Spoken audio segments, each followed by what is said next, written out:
no. So I hadn't really thought about it until now, but I suppose there must have been a rule for Goosebumps against using pre-existing properties, even if those properties were in the public domain. Like, you can have vampires in your book, but you can't have Dracula, even if Dracula is free to use. I don't know if that was a mandate from Scholastic or one of R.L. Stine's personal disciplines, but I can respect that. It's still pretty distracting to have a book where our characters put on a play about a masked phantom that haunts a theater and falls in love with one of the actresses, and that play isn't the Phantom of the Opera, even though the Phantom of the Opera is in the public domain and free to use, and the book is clearly evoking Phantom of the Opera with its title. But while that is distracting, I also kind of like the substitute. Instead of the Phantom of the Opera, the play is just The Phantom. It's a work independent of the 1910 novel, and it's a mysterious play that was found in a library's basement 72 years ago. And when a school decides to perform it, the child set to play the Phantom character vanished, never to be seen again. This is a major urban legend, a fireside scary story that's at the heart of this book, and you can't have that if the play is an already well-known mass-published work of fiction. In any case, the school has decided to perform the play again all these years later, and best friends Brooke and Zeke have gotten the main parts as Esmeralda and the Phantom. Brooke and Zeke are two peas in a pod.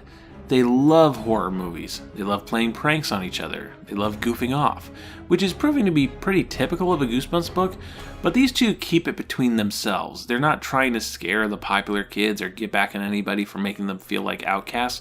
They're just two dorks having fun with each other, and it's pretty endearing. And they love the school theater program, which means I probably would have been friends with them in elementary school. So the two of them are excited to get the main parts of the play, though Tina, one of the popular girls, is pretty miffed that she's going to be Brooke's understudy. I wanted to say something mean and nasty, something to put Miss High and Mighty Tina Powell in her place in front of everybody, but I couldn't think of anything. I'm not a mean, nasty person, and it's hard to think of mean, nasty things to say, even when I want to. So I decided to ignore her. I was too excited about the play to let Tina Powell get to me. What's this? A Goosebumps protagonist with a little bit of emotional maturity? Is it my birthday? Yeah, fine. Argue all you want about how real kids can be serious brats. That doesn't mean it's any fun to read. Anyway, the play is run by their teacher, Miss Walker, and she tells them the legends behind it, and then shows off the play's main gimmick by falling down a hole. The school stage has a mechanical trap door, kind of an elevator platform that goes below the stage, which will allow for the Phantom to rise up from the mist during the performance. Walker shows how incredibly safe it is by forgetting about it completely and falling in, almost breaking her legs. Yeah, this trapdoor thing is over 70 years old and apparently has had no upkeep. I mean, this thing is dangerous as shit. This could tear somebody's arms off. Okay, we'll let children use it for their play, sure. Now, we know there are two things that fascinate young children more than anything: quicksand and trapdoors. So you know Brooke and Zeke are gotta play around with that trapdoor. Once school is out and theater practice ends, the two friends stay behind and mess around with the controls. The platform descends, but it doesn't stop below the stage like before, but keeps going, down into a basement level of the school that the kids didn't even know about. It's dark and spooky down here, but Brooke manages to find the basement controls and sends the platform back up. But when it brings them back up to stage level, they find they're not alone. A strange little man stared back at me, an angry scowl on his face. He wore baggy gray pants and a loose-fitting gray sweatshirt, torn at the collar. His thick white hair fell wild and unbrushed over his forehead like a floor mop. He had a deep purple scar down the side of his face. Oh no, it's a Dick Tracy villain! The man identifies himself as Emil, the school's night janitor. He tells the two to scram so that he can go on with his work, warning them that the trapdoor is dangerous, which is true regardless of if he's being telegraphed as the villain or not. The next day at school, Brooke meets a new kid, a shy little boy named Brian. While he's not into horror movies, Brooke and Zeke take him under their wing and are really nice to him, and people being nice is nice, and this book is nice. However, now it's time for some hauntings. First, Brooke starts getting threatening notes in her locker. "Stay away from my home sweet home." Home sweet home? Is the Phantom Garrison Keillor? Then, during rehearsals, somebody in the Phantom costume swings on the stage with a rope, grabs Brooke forcefully, telling her to go away, then jumps off the stage and vanishes. Somebody is messing with Brooke, but who and why? There's actually a decent amount of suspects. Maybe it's Tina, who wants to scare Brooke so that she won't do the play and Tina can take her place. Maybe it's Zeke, who's finally taking their little prank games too far. Maybe it's Emil, a conveniently child-sized adult, and when the kids mention him to another one of the adults at the school, they discover that the man has been lying to them. Dot's expression turned to confusion. Who? Who is Emil? You know, Zeke replied. The little old guy with white hair, the night janitor. Dot shook her head. You're a little mixed up, Zeke, she said. There's no one named Emil who works at the school. We don't have a night janitor. What? That's horrifying. That's truly disturbing. It's the scariest thing I've ever encountered in a Goosebumps book. What elementary school doesn't have a night janitor? Those disgusting children getting their juices everywhere, dragging in their filth. Between no janitors and letting kids use the death elevator, I'm starting to think the school was run by Jigsaw.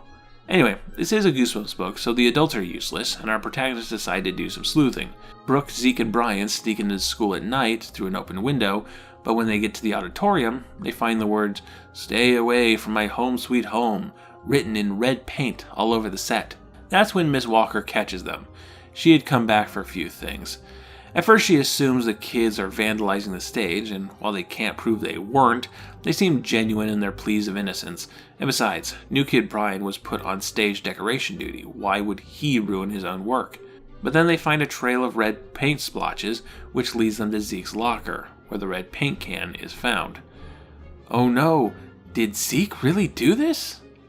So the kids are sent home, and Zeke is super grounded. But Brooke sees Tina leaving school property on her bike. Well, what is she doing here? Maybe she was the one vandalizing the sets? Brooke and Brian go to Zeke's house to discuss things. Buster, Brian's black cocker spaniel, dropped the ball and started barking at Brian. Zeke laughed. He doesn't like you, Brian. He picked up the ball and bounced it over to the carpet again, but Buster ignored the ball and kept barking at Brian. Brian blushed. He reached up to pet the dog's head. What's your problem, fella? I'm not a bad guy. Poor Brian. Nobody's leaving him alone. So, whoever's doing this, they don't seem to realize that threatening people to stay away is just going to attract people's attention. Whoever this phantom is, if they had just kept quiet, then Brooke and Brian wouldn't be sneaking Zeke out of his house for another stab at sneaking into the school and figure out what's going on. They sneak back into the auditorium and use the trapdoor to descend into the school's basement. After searching the dark for a while, they discover a room with some old beat-up furniture and some makeshift bookshelves and a food stash. Somebody's been living here. But hey, maybe they're long gone by now? His flashlight tilting in front of him, Brian made his way to the table. He peered down at the cereal bowl.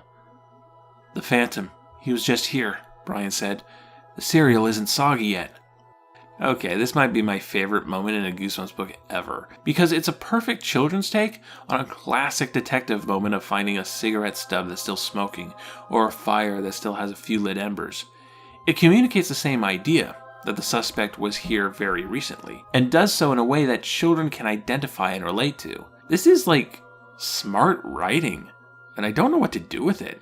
Put it on the fridge, I guess? To even it out, the moment is then followed up by the door of the room closing, and the kids think they're locked in, but actually they're just trying to push a pull door. Ah, now that's that dumb Goosebumps brand artificial tension we all know and love. So the kids run into Emil, who just confesses everything. So he's not the janitor, he's a homeless guy who made a home for himself in the school's basement. And when Brooke and Zeke discovered the basement, he decided to put on the Phantom costume and leave all those notes and frame Zeke in an attempt to keep them away from his den. Again, if he had done nothing, they wouldn't have bothered. So, you do it to yourself, you do.